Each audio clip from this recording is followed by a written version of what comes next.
TV.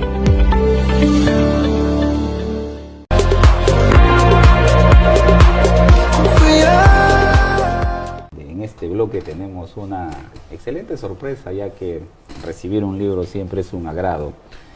Es, como dice nuestro amigo Arias Estela, es sabroso tener un libro a la mano. Este libro, que titula Derecho Empresarial y Negocios Internacionales de Global Economics, ha sido escrito por Isaías Egochaga Casas, que es abogado con maestría en Derecho Penal y Procesal Penal, estudiante de posgrado de Derecho Internacional de la Empresa en la Universidad de España, árbitro acreditado ante el Registro Nacional de Árbitro y Centros de Arbitraje RENACE del Ministerio de Justicia, además de ser coaching profesional internacional y mentor de desarrollo profesional con manejo gerencial de recursos humanos. Pues acá bien, lo tenemos, el libro se titula Derecho Empresarial y Negocios Económicos. Y le damos la cordial bienvenida a Hugo Isaías Egochaga Casas. Doctor, muy buenos días. Buenos días, estimado Johan Ramírez, para servirlo. Permíteme agradecer a tu prestigioso programa y a tu distinguida audiencia de Ves Cable Televisión.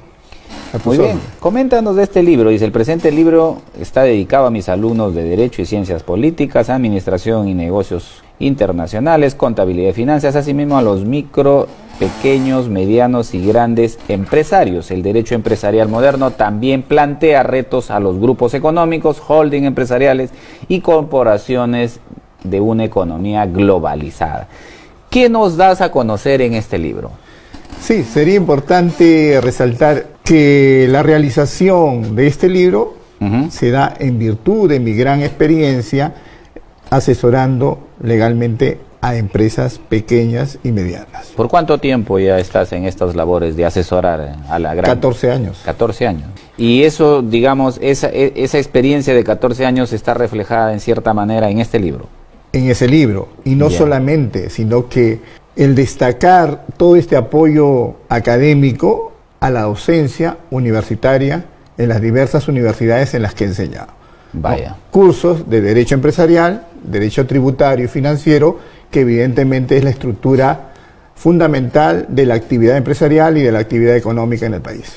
Caramba, veo que el prólogo está por el doctor César Humberto Bazán Naveda, nuestro decano del Colegio de Abogados de Lima, gran ilustre amigo. Cuéntanos, ¿cómo es que así el doctor Bazán Naveda prologa el libro? Es un gran jurista, evidentemente, fue mi profesor del curso de Derecho de Obligaciones en la Universidad San Martín de Porres, en la Facultad de Derecho, y de ahí existe una amistad, ¿no? En lo que tú has podido ir viendo durante este tiempo, ¿cuál es la característica del empresario peruano? En mi libro, el artículo 58 de la Constitución Política del Estado, que da inicio al régimen económico de la Constitución, que señala en ese artículo que somos una economía social de mercado, donde el rol del Estado es fomentar el trabajo, el empleo, la educación, la salud y velar por la seguridad pública. Y también dejen claro los derechos del consumidor y la seguridad pública. En ese contexto, pues el desarrollo de esta temática también ha buscado destacar un gran énfasis en la micro y pequeña empresa, que es el motor de la economía nacional. El 80% de nuestra actividad económica está ligada a la micro y pequeña empresa. Ello quiere decir que el piloto automático en el que se encuentra el Estado peruano desde hace 10 años se ve referenciado por la micro y pequeña empresa. Y cuando hablamos de micro y pequeña empresa, hay toda una sistematización jurídica. Ejemplo, cuando hablamos de micro, estamos hablando de una microempresa de subsistencia, que es la que más prospera en el Perú y que tiene un sentido de informalidad y de formalidad. Es decir, para ser formal en el Perú, no necesariamente tengo que constituir una persona jurídica individual o societaria. Claro. Yo como persona natural con negocio soy formal. Como persona natural con negocio yo tengo RUC, Registro Único Contribuyente. Y por lo tanto puedo estar en un régimen tributario como el régimen único simplificado, el régimen especial, el régimen general y el nuevo régimen tributario de las MIPE que a partir del 2017 se generó como uno de los aportes importantes para el desarrollo de la micro y pequeña empresa.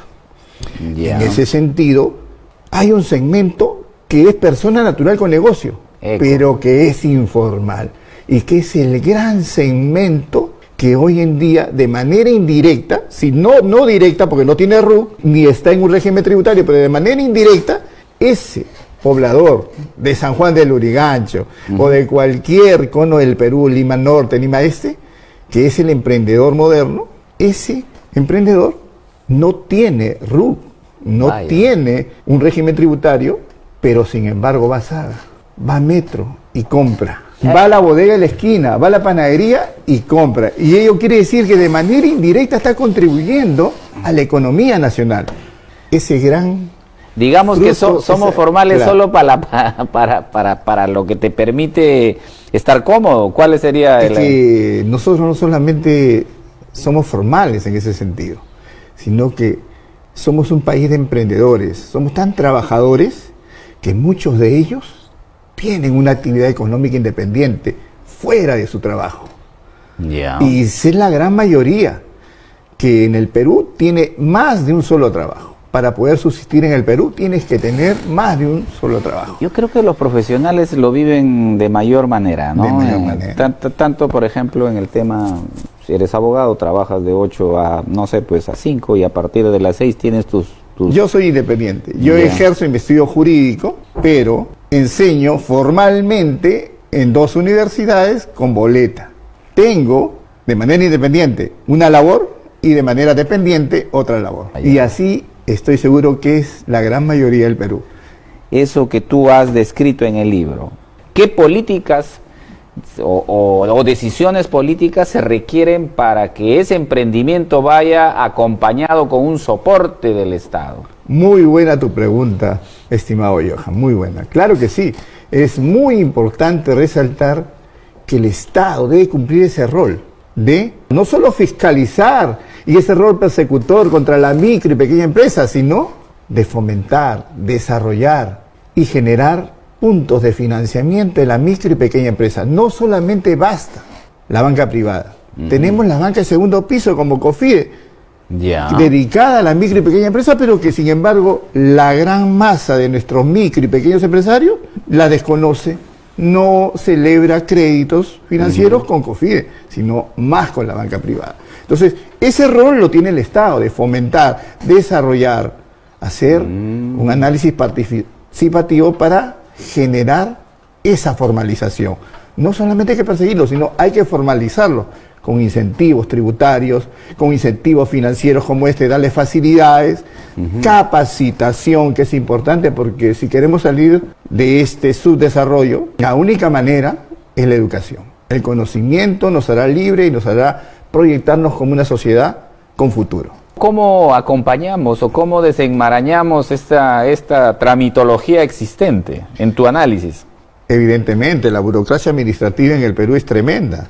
Se ha simplificado hoy en día constituir una persona jurídica individual o societaria, pero todavía hay ese tipo de burocracia, como tú lo has dicho, en las licencias de funcionamiento, en la fiscalización, e inclusive, imagínate, la SUNAT te observa una minuta de constitución de empresa. Y ahí estamos hablando de una dilación de ¿cuánto? Más de 30 días. Y otros 30 días para que se emita.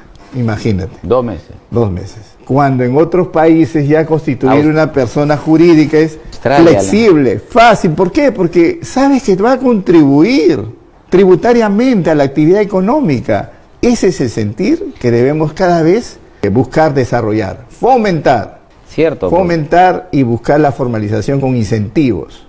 Porque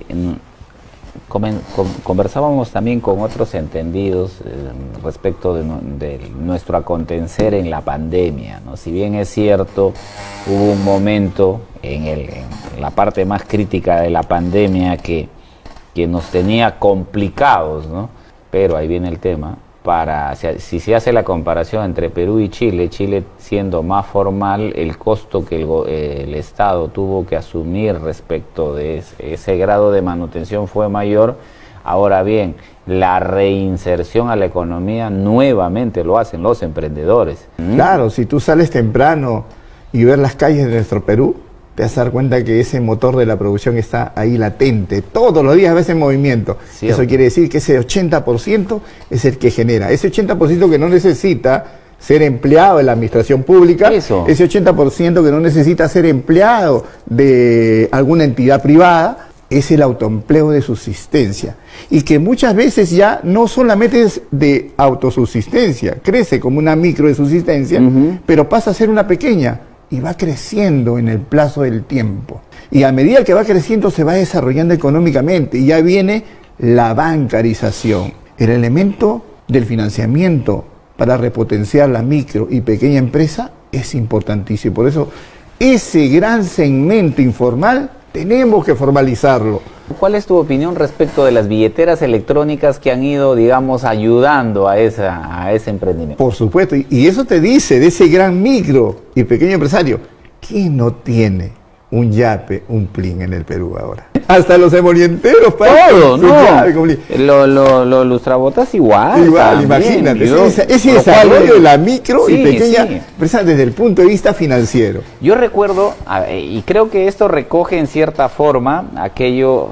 A ver, Josefina Vázquez, allá por el año 96, dio una charla acá en el Perú, en la Cámara de Comercio, donde decía lo siguiente, ¿no? De que ella tuvo la oportunidad de estar en China, y bueno, pues, entonces cuando alguien le quería vender algo, le decía, no, tengo dólares, no te preocupes, lo cambio. O sea, la forma de cobrar la tenían. Oye, pero solo tengo tarjeta. No, sacó, dice, los chinitos, su aparato. Mira la fecha que sacó el aparato ese que antes pues había que troquelar, pasar la tarjeta. O sea, para cobrar no se hacían problemas, ¿no? Cosa que hoy en día vemos que ya está funcionando. Evidentemente el avance tecnológico que va de la mano, ¿no?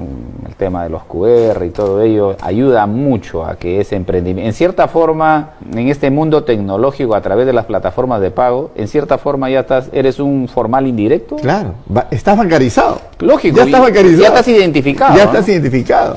Y a medida que tienes ingresos te van a ver. Y ya te están enviando las solicitudes de crédito para tarjeta y todo eso. O sea, todo tiene una relación. Ahora, el rol que la SUNAT ejerce, ¿cómo lo ves? ¿Va bien? Veo que ahora último ha sacado no sé si quepa el término, una disposición donde aquellos que empiezan a boletear electrónico, o sea, tú vas, consumes algo, boleta con DNI, y si, digamos, tienes un ingreso superior al que ya estás exento de tributar, te descuentan y luego al final del periodo, posterior al cálculo, ya se te estaría devolviendo, si de ser el caso fuera, el pago de tus impuestos. ¿Cómo lo ves ello? Que eso obviamente ha evitado de que la gente lo solicite, porque cuando solicitaba la gente solicitaba más, evidentemente, claro, ¿no? Ajá. Pero si ya tienes en curso algo y de por sí, ¿no? Ya es un gran beneficio para sobre todo los micro y pequeños empresarios o los trabajadores independientes. Mira, ¿cómo bajas tus costos? Declarando, por ejemplo, es por gasolina, así es por hotel, es por discotecas, por restaurantes. Entonces ya puedes de esa manera con tu boleta electrónica tener un saldo a favor cuando hagas tu declaración anual. No, pero un detalle que también, porque ¿qué nos pasaba?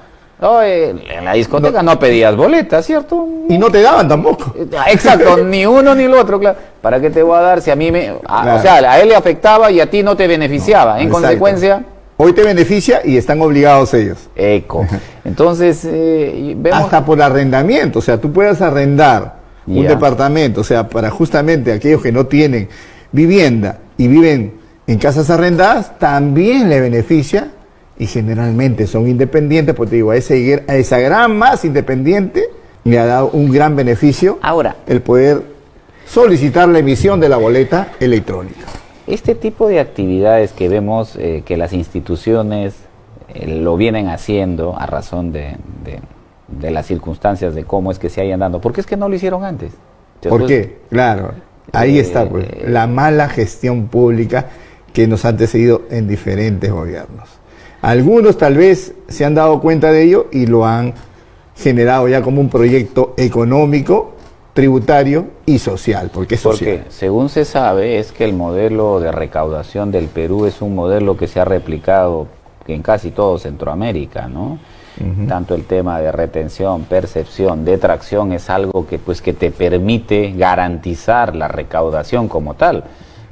Puede haber mucha observación de cómo es que estamos, o sea, en ese sentido, como que nuestro manejo a nivel de recaudación tributaria, en consecuencia la SUNAT y la labor que el Banco Central de Reserva, a razón de su presidente Velarde, realizan, son como que los que sostienen nuestra economía, pero respecto del comportamiento político que no es de nada acorde con ambos, ¿no? Porque mira, hemos llegado a indicadores de 8 de crecimiento, 6 de crecimiento.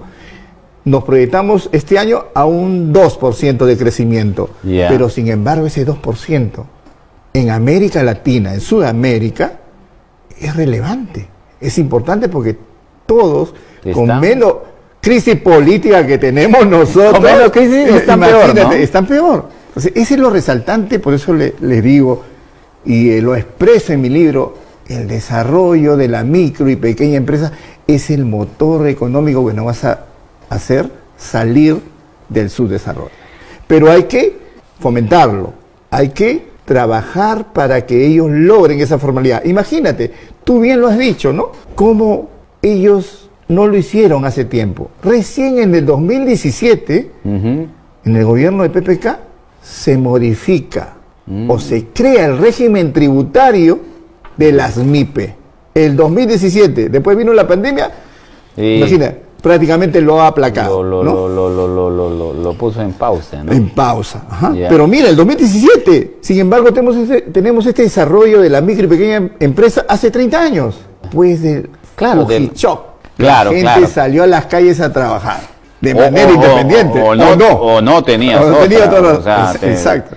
Y la manera como has descrito también en la entrevista, y que definitivamente eso seguramente está reflejado en lo que el libro tiene, ¿no? Consta de 15 capítulos muy relevantes, muy importantes, porque desarrollo ahí para el emprendedor cómo constituir una persona jurídica individual en el marco de la Ley 21621, Ley de la Empresa Individual de Responsabilidad Limitada. Las EIRL y las SAC, que son ya dentro del marco legal de la Ley General de Sociedades, la 26887, que tiene la sociedad anónima abierta, la sociedad anónima cerrada, la sociedad de responsabilidad limitada, las comanditas y las colectivas. Pero las más usadas justamente en la micro y pequeña empresa son la individual, la EIRL, y la sociedad anónima cerrada. Exacto. Y esa gran masa de personas natural con negocio que sí son formales, cuando tienen RUC y cuando tienen régimen tributario. Y hay algo muy importante, tú como persona natural con negocio puedes interactuar en cualquiera de los regímenes tributarios, en el régimen único simplificado, en el régimen especial, en el régimen general y en el régimen tributario de las MIPES. Muy bien. Cuestión distinta para una persona jurídica. Cierto. Las personas jurídicas, por ejemplo, nunca pueden estar en el régimen único simplificado. No. Claro, lo que tú sí, ¿no? Lo que tú sí. Muy bien. Tienes ahí una cuota, pues imagínate, de 20 soles cuando no supera los 5.000. Así es. Y de 50 soles cuando no superas los 8.000. Pues bien, agradecemos a don Hugo Isaías Egocheaga Casas, quien es abogado, colega nuestro, y quien ha tenido a bien traernos hoy día la presentación de su libro, Derecho Empresarial y Negocios Internacionales, por lo cual le reiteramos el agradecimiento de estar acá presente en nuestros estudios. Don Hugo, palabras finales muy puntuales ya para irnos. Muy amable por tu entrevista, Johan, y agradecer a la prestigiosa empresa televisiva Vez Cable TV, muy sintonizada a nivel nacional. Gracias. Muy bien, dicho esto, estimados amigos, nos vamos a un corte comercial y continuamos con Rumbo Político con nuestro amigo Martín Hacha Fiorani, a quien ya lo tenemos acá en estudio. Muchas gracias.